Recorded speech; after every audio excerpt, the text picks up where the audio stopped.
Hotel Transylvania 3. Saw it earlier. Now, before I get into this review, I did want to mention a couple things about Incredibles 2 that I just remembered. The short film before it starts, Bow, however you say it, that was very, not only weird, strange, and odd, but creepy. Very kind of haunting, and the animation for it was um,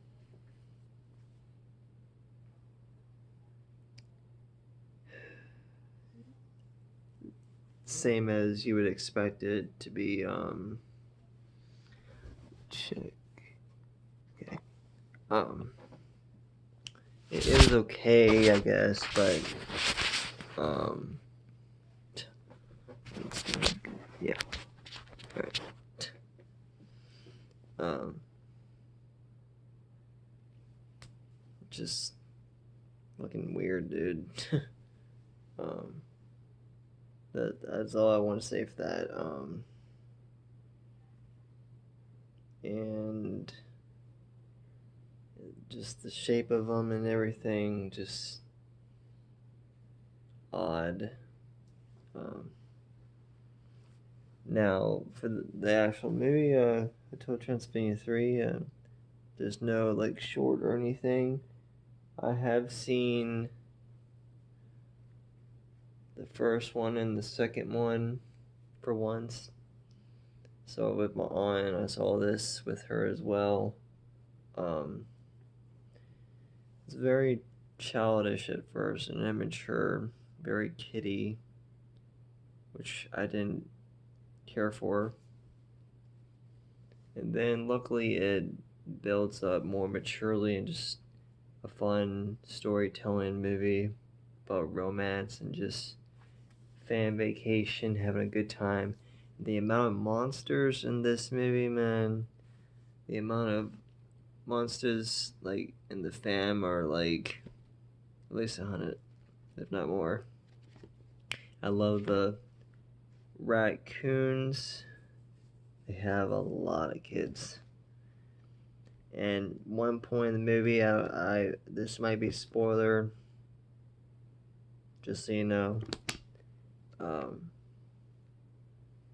One point in the movie, like maybe a half hour in, maybe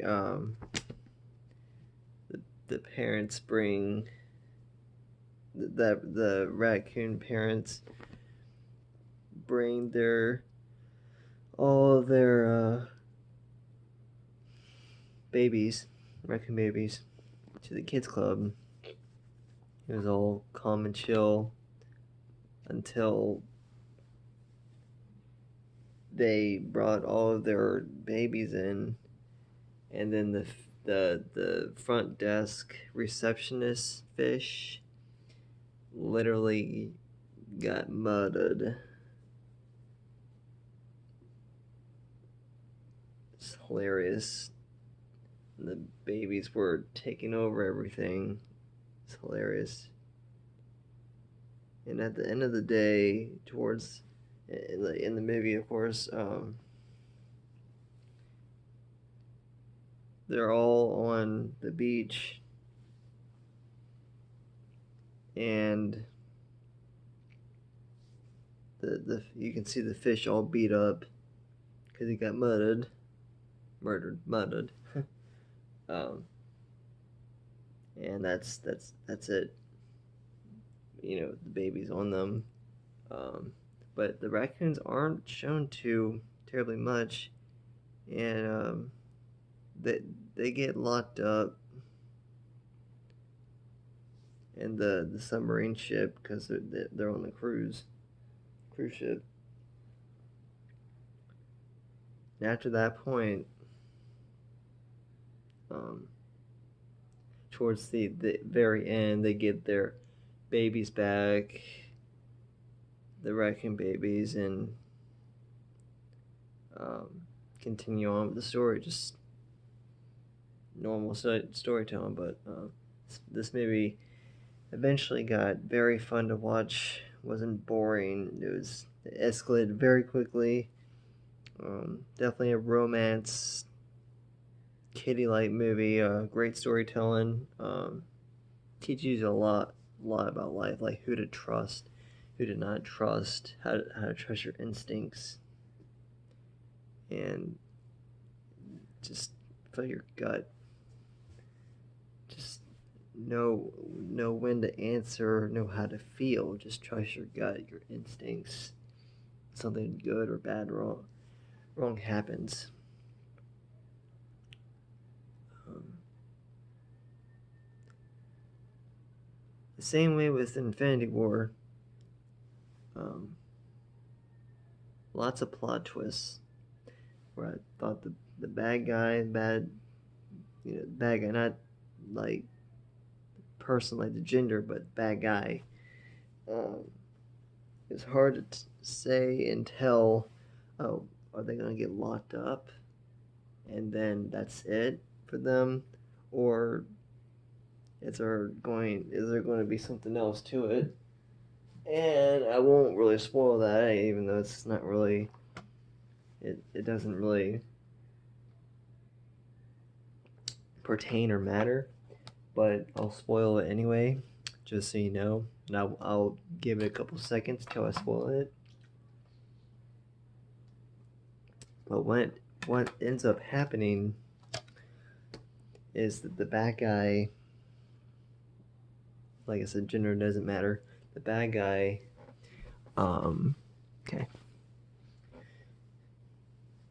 ends up with Dracula, and Dracula has a lot of emotions, and when you think of it, this movie is extremely emotional.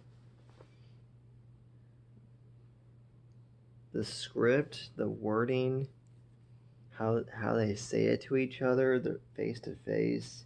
It's really emotional for a kids movie, and I really love the structure of it too. It gets to you, it sticks with you too. It's it's not like, oh, you're an idiot and walk away type of thing. It just sticks to you, and like, you know, it it has a really good heart. Really good movie for that.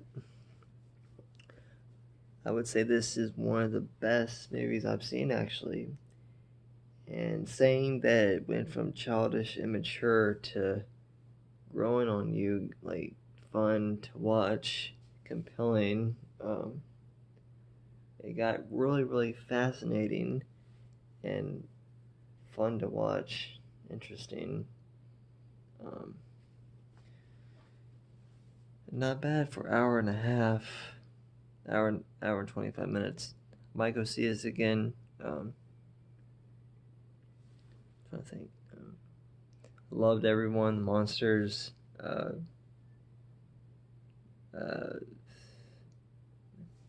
gonna actually look up their names. Johnny and Johnny actually wasn't in this as much as I thought he would be.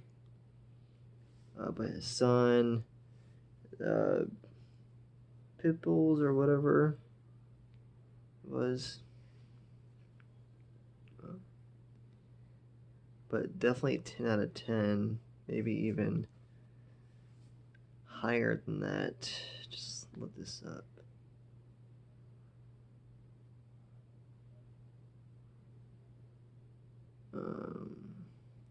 Yes. Mavis, yeah. Mavis, Dracula, Bloppy, Jonathan, Frankenstein,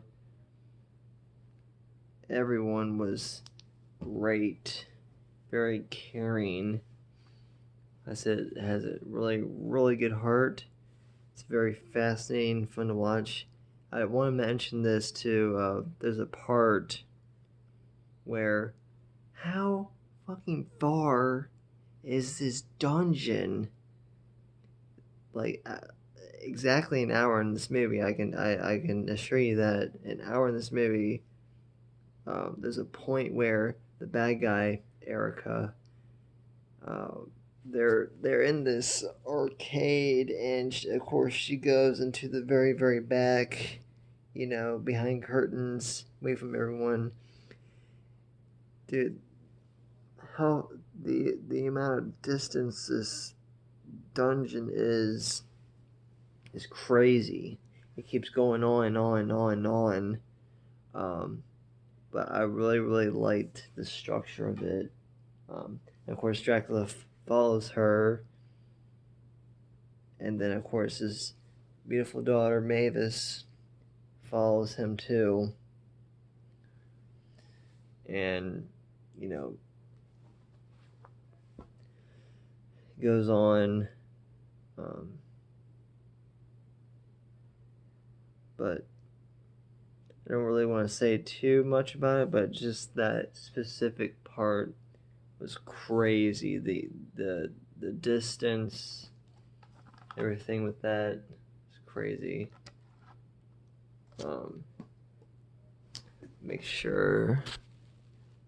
Okay, thought I had this message, but that's all I can think of and say for now. Not too much spoilers for this, but definitely highly recommend this. It's the ending was very good. It actually ended off at a cliffhanger, and they'll probably make another one in like 2 years or something like that. But thoroughly enjoyed it. Lots of monsters. Very fascinating story being told. Romantic, emotional, extremely emotional, and CGI wasn't too bad.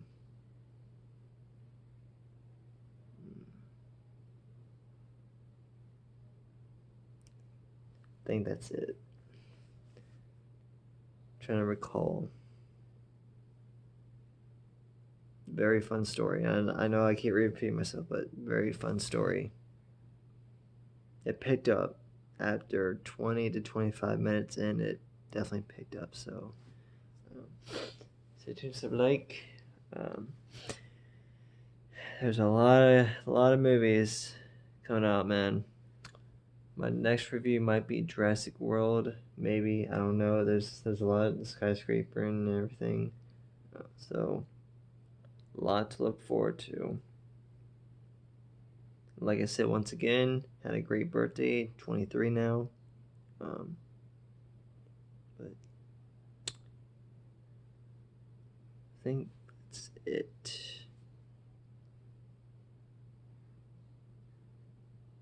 I didn't write any notes either, so